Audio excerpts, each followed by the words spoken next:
Καλημέρα σας. Ο Εκκλησιαστικός Σύλλογος Νέου Μοναστηρίου, η Ανατολική Ομιλία. Με την αμέριστη υποστήριξη του Δήμου Δομοκού, σας καλωσορίζει στις Καμήλες και Τιβιτζίδες 2025. Καλή χρονιά, ευτυχισμένο το νέο έτος. Το έθιμο αυτό είναι πλέον αγαπημένο των μοναστηριωτών προσφύγων. Είναι δε το βασικότερο στη διατήρηση της συνοχής της κοινότητας. Σηματοδοτεί το ξεκίνημα της νέας χρονιάς. Ανήκει στον κύκλο των μεταμφιέσεων του 12ημέρου.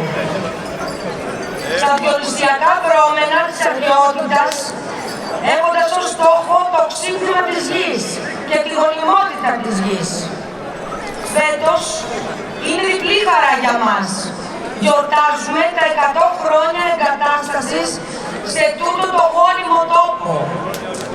Το 1924 έφυγαν οι πρόγονοί μας διωγμένοι από το μεγάλο μοναστήρι της Ανατολικής Ρωμιλίας.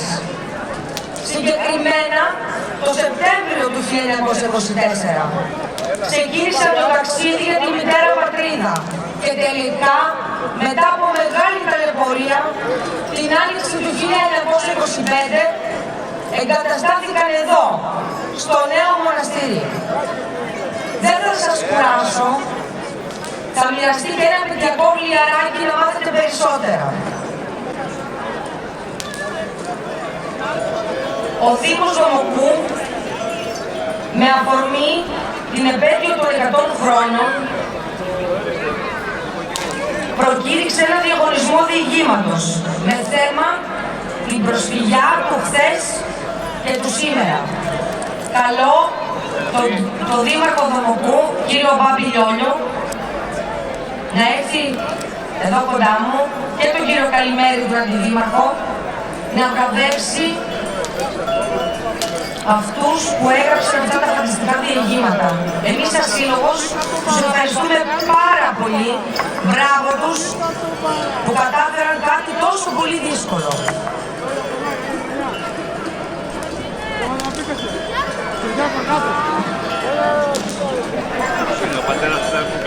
Με τη σειρά μου, εκπροσωπώντας το Δημοτικό Συμβούλιο του Δήμου Δομοκού, τους εργαζομένους και όλους τους ερετούς, να ευχηθώ να έχουμε μια υγιή χρονιά, μια χρονιά που θα υλοποιηθούν οι στόχοι που έχει θέσει ο καθένας μας, οι βραχυπρόθεσμοι, και θα συνεισφέρει στην υλοποίηση και των μακροπρόθεσμων στόχων. Θα θέλουμε να σας ευχαριστήσουμε για ακόμη μια χρονιά για τη σημερινή σας παρουσία, η οποία βέβαια χρονιά έχει την ιδιαιτερότητα της συμπλήρωσης των 100 ετών από την υπογραφή της Συνθήκης της Λοζάνης και από την έλευση των κατοίκων του νέου μοναστηρίου στην περιοχή μας. Ξεκινώντας αυτό το μακρινό ταξίδι που ανέφερε προηγουμένως και ο Πρόεδρος, κατέληξαν ως πρόσφυγες στην περιοχή αυτή του Δήμου Δομοκού. Όσο κοντινό ή όσο μακρινό και αν φαίνεται αυτό, προσπαθήσαμε με την ιδέα που είχε ο Αντιδήμαρχος Νίκος Καλημέρης, δημιουργώντας έναν διαγωνισμό διηγημάτων, να αποτυπώσουμε από την πλευρά του κάθε συγγραφέα πώς βλέπουμε αυτό το κομμάτι της προσφυγιάς. Και πράγματι η ανταπόκριση ήταν εξαιρετική. Γι' αυτό και θα θέλαμε να ευχαριστήσουμε όλους όσους συμμετείχαν και να μας επιτρέψουν να τους δώσουμε ένα μικρό δώρο, ένα βραβείο για τη συμμετοχή αυτή, ευχαριστώντας για την ανάλυση που αποτύπωσαν στο χαρτί.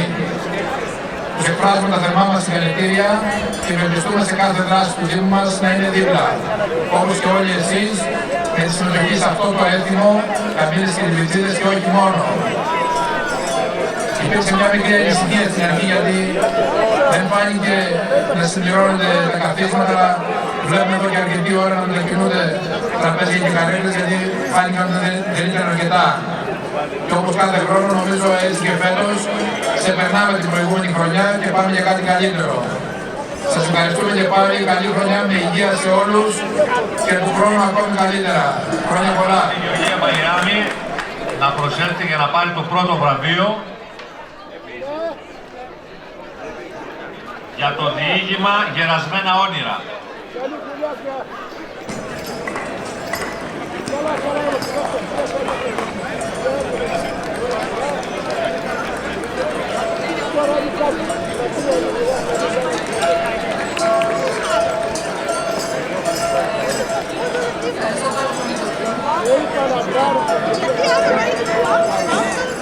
Ευχαριστώ πάρα πολύ τον Δήμο και όλους εσάς που μας θυμάται κάθε χρόνο.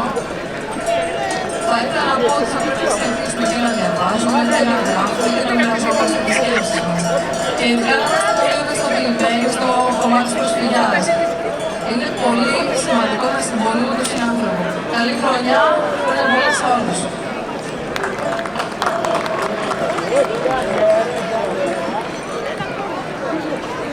Δεύτερο βραβείο στη Βίκη Κόγια για το διήγημα με τίτλο «Τα μάτια των προσφύγων ήταν μόνο πόνο».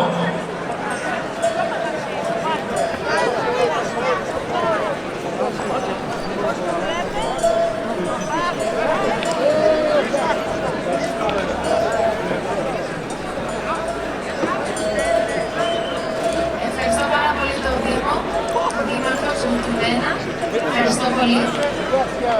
Καλή χρονιά να έχουμε και πάντα να θυμάμαι τις παραδόσεις και να συνεχίσουμε να κάνουμε την αναβίωση αυτών των παραδοσιακών εθήμων. Να είμαστε καλά.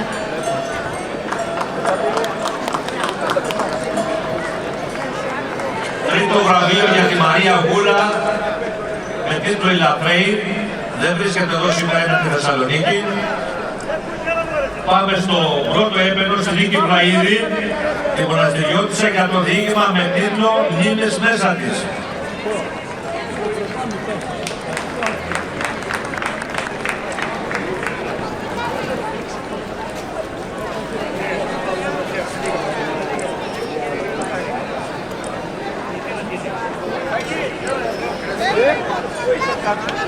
Χρόνια πολλά, καλή χρονιά και από μένα.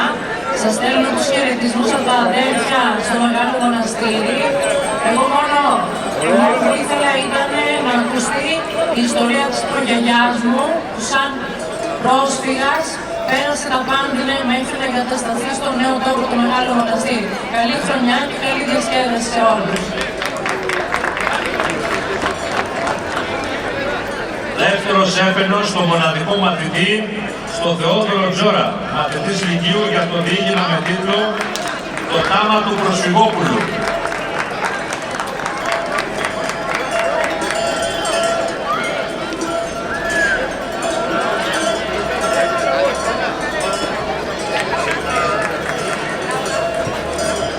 Ευχαριστώ πολύ τον Δήμο που μου έδωσε αυτή την ευκαιρία.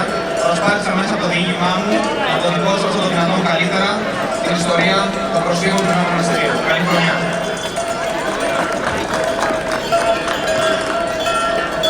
Τρίτος έπαινος στη Χρυσούλα Φούφα για το διήγημα με τίτλο «Βουβές φωνές». Η Χρυσούλα Φούφα είναι και αντιδήμαρχος του Δήμου Φασάλου.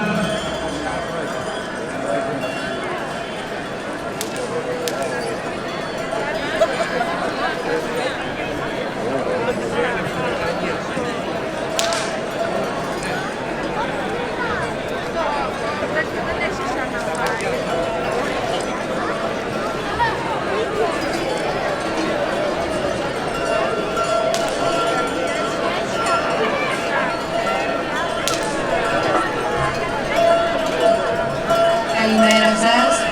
Καλή χρονιά και καλό ταξίδι εύχομαι. Ως αντιδήμαρχος του Δήμου Φασάλων, θα ήθελα να μεταφέρω τις εγκάρδιες ευχές του Δημάρχου μας, κυρίου Μάρκη Σκιόγλου, για καλή χρονιά και για την καλή συνέχεια της σημερινής σας εκδήλωσης. Εγώ είμαι καθηγήτρια αγγλικών και ποιήτρια και ήταν η πρώτη φορά που έστειλα ένα διήγημα.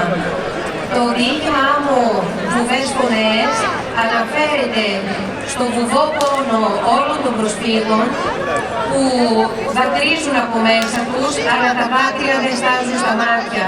Και είναι ένα μήνυμα όλης της προσφυγικής παγκόσμιας κοινότητας που ζει αυτό το δράμα συνέχεια.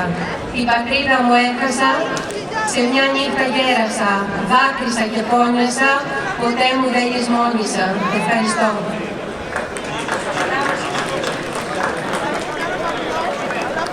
Τέταρτος έπινος στη Σοφία Αντωνοπούλου για το διήγημα «Η ιστορία της μνήμης» από την Ανατολική Ομιλία στο σήμερα.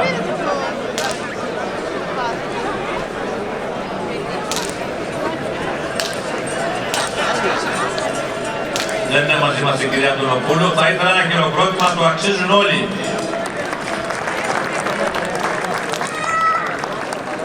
Μπράβο τους. Μπράβο ακόμα μια φορά στο Δήμο Δομοκού. Πρωτοποριακή σκέψη. Μπράβο τους.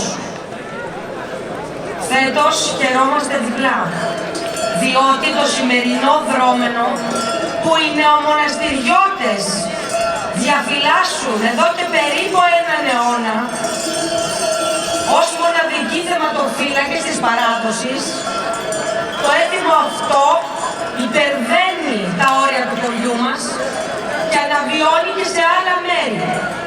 Τους ευχόμαστε καλή επιτυχία.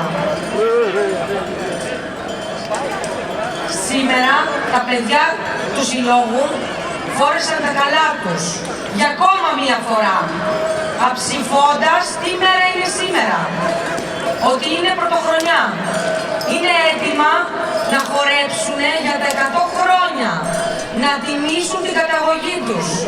Υποδεχτείτε τους και μετά θα χορέψουμε